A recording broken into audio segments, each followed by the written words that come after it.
Hello, ladies and gentlemen. My name is Dietrich, and today we are test driving a 2007 Lexus GS 350 with 274,775 miles on it. And this thing still runs and drives extremely well based on how many miles it has. There's a little bit of clunky from the rear suspension, and I have a tire pressure monitoring light on, which I haven't even bothered to try to address because it's part of the charm.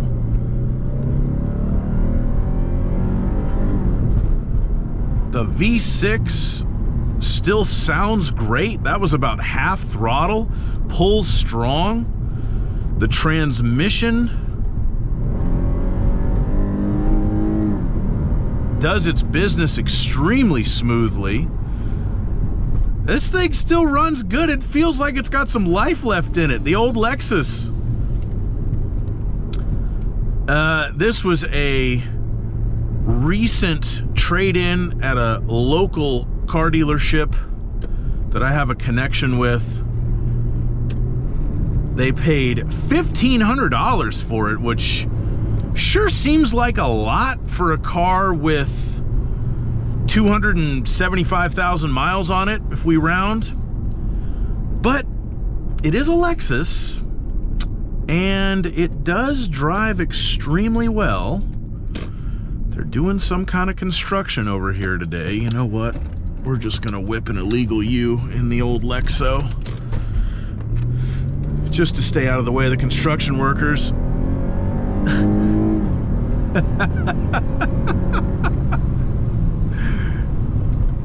Definitely some wind noise. Oh, front brake rotors probably need to be resurfaced.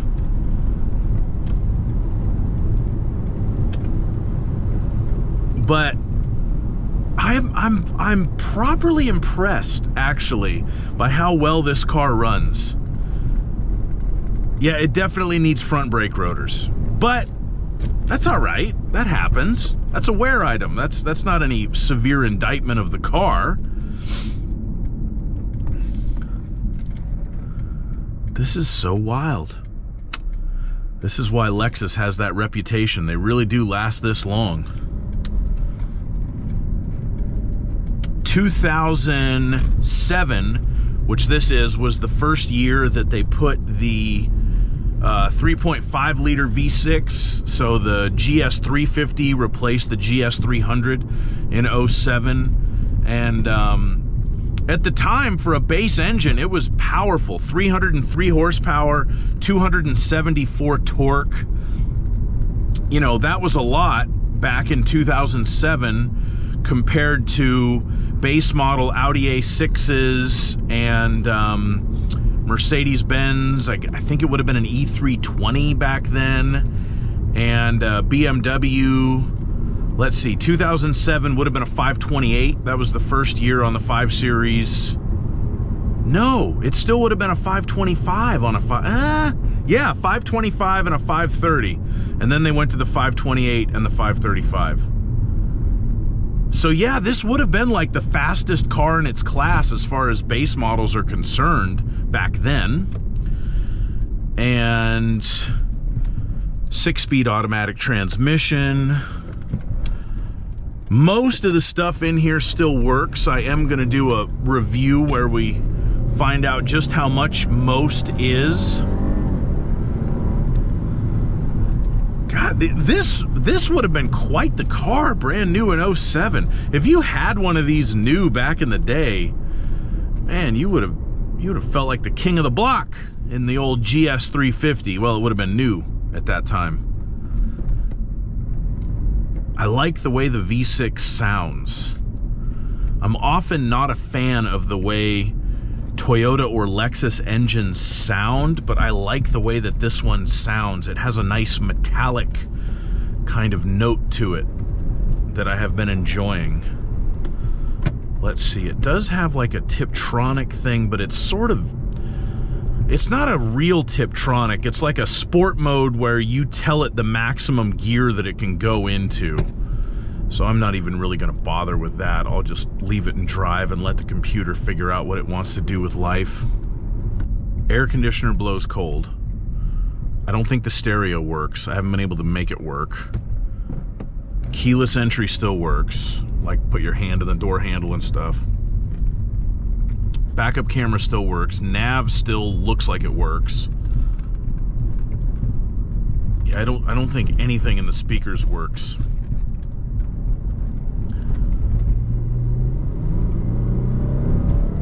Engine still works. God, that is nice.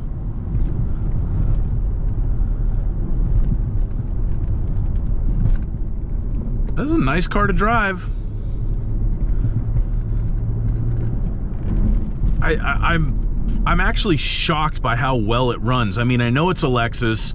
I know it's a Toyota product. I know they're known for lasting a long time, but there really are 274,779 miles on the clock now, and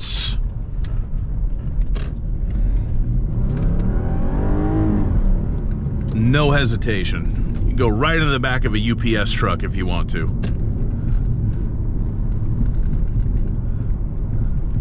What a machine. What a machine. Lexus. The relentless pursuit of perfection. I'll bet you can fit such nice golf clubs in the back of this thing. Man. It needs front rotors in a bad way. I think once I got some heat into them, it really exacerbated that issue. But again, that's a wear item. That's not a problem.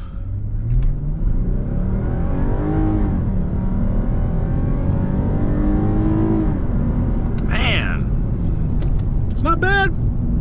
Look at the steering wheel shaking. Shiggity shake, shiggity shake.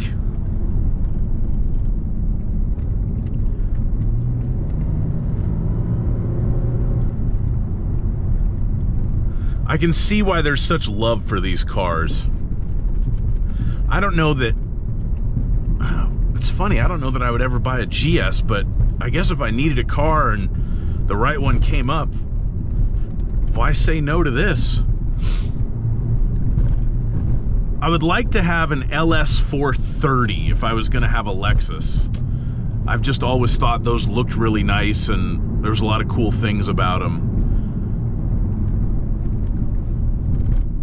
But at this point, they're all, what, pretty much 20 years old at least. But I don't know, this shows that, I mean, this car's 17 years old and it's still kicking. Get somebody to fix the speakers, put some new front brake rotors on it. I don't know, it might be good to go for another 50,000 or so miles. You never know. Matt Farah put 1 million miles on his, what was that, an LS 400? So anything is possible. Just like Too Short and Kevin Garnett say, anything is possible. And with all that being said, I think I'm going to wrap it up. I'm going to go film a full review on this car, so I'll put a link to that in the description in the comments if you'd like to check it out. If you have a Lexus GS that you have something to say about or any experience with these cars, please share it with us. Put it in the comments. Please like my video and subscribe to my channel. And have a fantastic day. Bye-bye.